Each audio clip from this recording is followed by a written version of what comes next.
A friend of mine told me that the Suns were going to trade Steve Nash. He said this a couple weeks ago. I said, no way.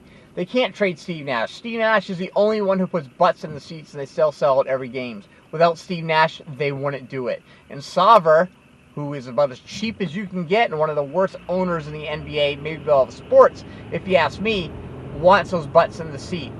Now, the problem is you really have to look at the future. This is not the future. They need to do a lot to revamp this trade. Huge mistake. I said it at the time, letting Amare go. Amare is one of the best players in the NBA, and you pay a player like that because not every team has one.